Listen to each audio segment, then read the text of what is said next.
Bonjour, nous sommes en mai 2012 maintenant. Et qu'est-ce qu'il y en est du calendrier Maya, puis des prophéties, tout ça? Eh bien, c'est important de savoir peut-être qu'il y a eu 3 messages successifs qui sont très informatifs et qui nous amènent, tels des poupées russes, ces messages-là s'emboîtent les uns dans les autres et nous amènent à prendre de plus en plus de perspectives. Ce qui pourrait remettre beaucoup de croyances en question. Mais si on retourne un peu dans le passé, il y a 500 ans, la croyance populaire était que la Terre était plate. Et pour dépasser cette croyance-là, il a fallu d'abord quitter l'Europe, quitter ce qui était connu et faire face à nos peurs finalement, faire face aux monstres marins, faire face à la peur de tomber ou de la Terre plate.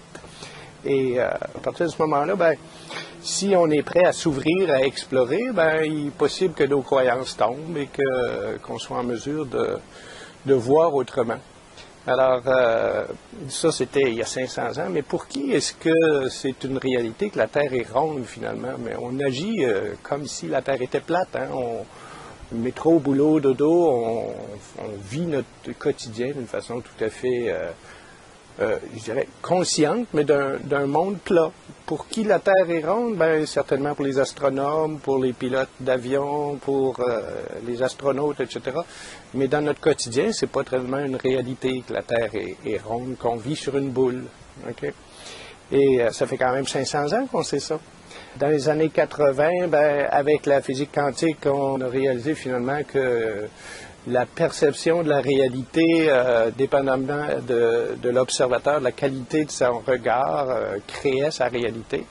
Et que tout n'est que probabilité, que la matière est vide, que tout se crée à chaque instant, que le monde est holographique, qu'on pourrait passer notre main à travers la matière dense si on était assez conscient que le vide est beaucoup plus présent que la matière comme telle. Alors ça, c'est la réalité qu'on sait depuis quand même une trentaine d'années déjà. Alors, à partir de là, est-ce que je suis ouvert à ce que des nouvelles choses se rendent encore plus loin que ça? Mais c'est des réalités qui sont tellement hors de notre contexte quotidien, de notre monde matériel, que ça demeure au niveau de l'esprit, ça demeure au niveau de la pensée. C'est pas quelque chose de vraiment tangible. Puis là, les Mayas nous ont approchés depuis une vingtaine d'années déjà. En 93, ils ont commencé à parler de leur calendrier Maya. Il y a des chercheurs tels que José Argüelles, John Jenkins qui sont arrivés pour étayer ces propos-là. Puis en l'an 2000, ils ont vraiment mandaté des émissaires, des messagers pour commencer à propager le symbolisme du calendrier Maya. Plus tard, 4 ans plus tard, on a eu le premier message vraiment informatif de ce que représentait le calendrier Maya, qui n'est pas un calendrier finalement, mais qui est un symbole d'évolution de ce que nous sommes dans l'ici-maintenant. Et curieusement, l'ici-maintenant, le moment présent, tout ça, ça prend de plus en plus d'ampleur. C'est fascinant, toutes ces choses-là. Et 2004, ce message qui nous a été fourni par Carl-Johan Kaleman, un scientifique qui a quand même fait beaucoup de recherches et de démarches par rapport à ce calendrier-là, et qui a été rendu public par, évidemment, Ian Longgold, qui est quand même relativement connu. Et malheureusement, Ian nous a quittés en 2005. Puis, par la suite, en 2008, on a eu un autre message informatif qui était, en ce qui me concerne, le deuxième message informatif. Et ce message-là présupposait qu'on avait bien vu le message de 2004. C'était une autre poupée russe qui venait par-dessus. Okay? Alors, est-ce que je suis ouvert au premier message de 2004? Est-ce que ce message de 2008-là, qui est d'une façon fascinante, étant donné qu'on découvre au fur et à mesure qu'on arrive. En 2008, la découverte, c'était qu'il y avait 14 caves souterraines, donc 2 autres pyramides de 7 étages en dessous de la pyramide qu'on connaît. Et la même année, dans le National Geographic, on découvrait qu'il y avait 14 caves souterraines dans le Yucatan. Alors, on découvre, au fur et à mesure qu'on découvre, on a les preuves tangibles du message des Mayas. Et on en a eu un autre en décembre 2011, qui est un troisième message qui vient encore par-dessus celui du deuxième. Est-ce que je suis ouvert? Est-ce que je suis ouvert à ça? Est-ce que j'écoute? Est-ce que j'ai le goût d'écouter ou est-ce que j'ai trop peur? Est-ce que j'ai peur des monstres marins puis de tomber au bout de la planète? Okay? Parce que finalement, plus on apprend, plus on découvre, plus on monte dans une échelle, plus on voit de haut et plus on comprend les choses. Alors, en ce sens-là, le deuxième message est très important en 2008 parce que ce qu'il nous dit, c'est que sous la pyramide qui est visible, qui est le monde matériel tel qu'on le voit, il y a un étage qui est subtil en dessous de la pyramide, qui est cet étage, et ça, c'est la pyramide de la dualité. La dualité, c'est quoi? Ben, c'est le haut, le bas, la gauche, la droite, le jour, la nuit, l'homme, la femme, toutes ces polarités-là, le bien, le mal, entre autres. Puis, ultimement, peut-être que la plus grande polarité, c'est moi et l'autre, le sentiment d'être séparé. Okay? Et ça, c'est la dualité, c'est vraiment le niveau 2.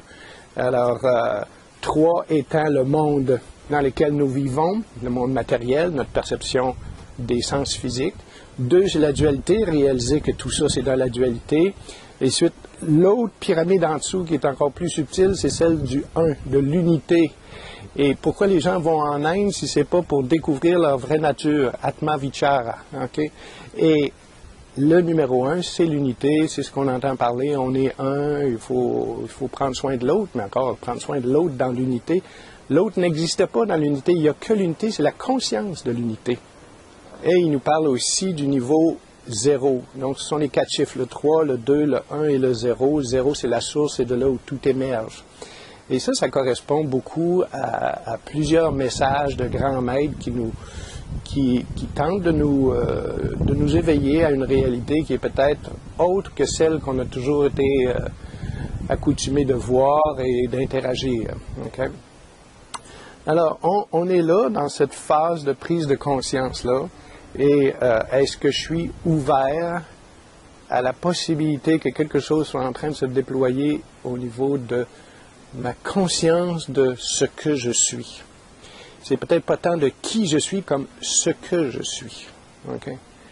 Alors, elle est là, l'invitation. Je ne sais pas si ça vous tente d'aller d'enquêter finalement, parce que plus on réalise des choses, plus l'évidence se manifeste. Puis une évidence, c'est une évidence. On n'a plus besoin de revenir dessus. Okay? Alors, c'est ce que je vous invite, si ça vous tente, d'aller sur le site cosmonet.org avec un K, K-O-S-M-O-N-E-T.org pour aller voir les premières conférences. En ce moment, j'achève de diffuser la conférence qui s'appelle « L'éveil de l'être au féminin ». On sent que l'énergie féminine est en train de se déployer à une vitesse extraordinaire, puis ces visions-là sont même confirmées par la science. Et certains vont dire, bon, c'est de la pseudo-science, etc., mais vous savez que Nassim Haramein est considéré maintenant comme un scientifique intuitif qui n'a pas de diplôme en passant, donc n'a pas été approuvé par le système, mais le système, c'est quelque chose qui a été développé par le mental, et on voit que les structures mentales sont en train de s'effriter un peu partout à travers le monde.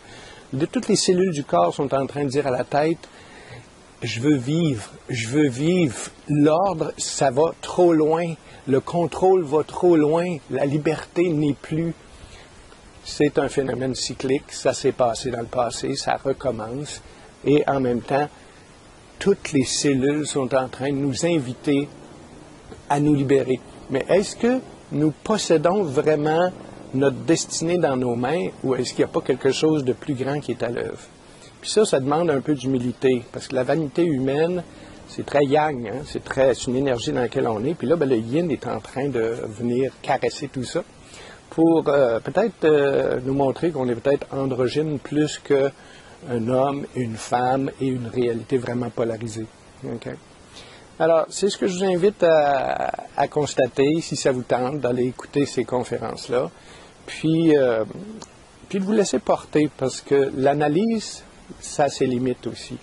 Il y a une intuition. L'intuition féminine, c'est une connaissance à laquelle on accède qui nous dépasse, qui s'avère souvent très réelle. Alors, c'est l'invitation que je vous lance, c'est Là-dessus, je vais vous souhaiter une belle journée, puis une belle ouverture avec ça. Merci beaucoup.